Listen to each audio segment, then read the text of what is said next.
purpose, deny God His glory, and ultimately destroy you. That's the way he operates. He will get you to focusing on something you don't have, and you know what that does? You won't think about all the things you do have. Now you think about this for a moment. How often this is the way Satan tempts us.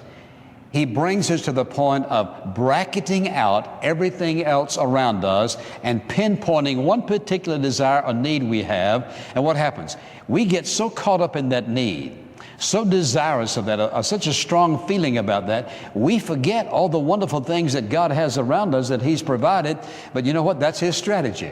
Narrow your thinking. Pinpoint your thinking, your need, your desire at this moment. What do you feel like you desire at this moment? What do you think you just absolutely must have right now? And what you'll notice also, he's always in the now business. Satan's not always in the future business, he's always in the now business. You know why? Because he doesn't want you thinking about future consequences under no condition. Just think about what you want now. What do you need now? What do you desire now? Forget tomorrow. Forget next month, for next year. Forget the consequences. He covers those well. He never brings those up. He never says to an alcoholic who gets in their automobile, you know what? You could have an accident and killed somebody else. Innocent people. He doesn't bring that up. Drink till you're full.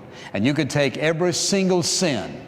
Nowhere in the Bible does it tell us that Satan's warning people about future consequences of today's actions and thoughts. That's the way he operates.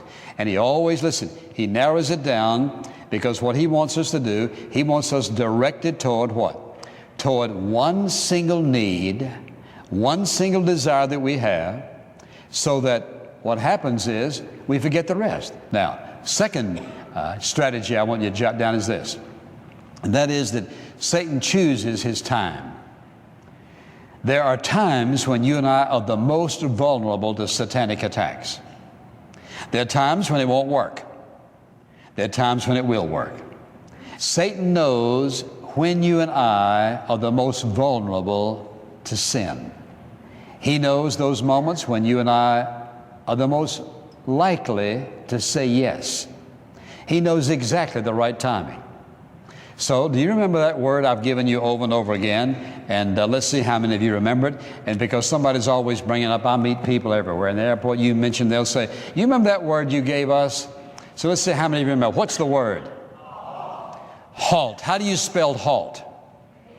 H-A-L-T. So you don't get to H what? Hungry. You don't let yourself get to A, angry. You don't let yourself get to L, lonely. And you don't let yourself get to T, tired.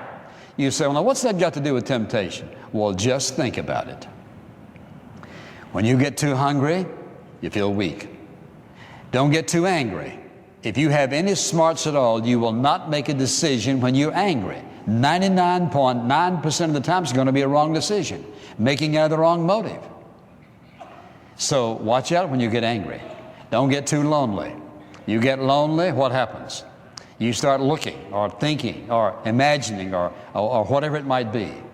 You don't get too tired. Why? Because when you get weary, physically weary, you are more vulnerable when you're tired, when you're lonely, when you're angry, and when you're hungry. He knows exactly when to hit us. And I think about people, for example, who live alone, and oftentimes they come home in the afternoon or the evening or whatever it might be, and there they are all alone. One of the things you should be wise enough not to do is to sit down and watch some program on the television that has to do with people who are trying to satisfy their emptiness, their flesh, and their loneliness with somebody else. All that will do is create something within you. Satan knows, listen, if he can get you looking at, thinking about, or trying to manipulate some circumstance in your life, he's going to defeat you. We need to look at our lives and see, what should I avoid?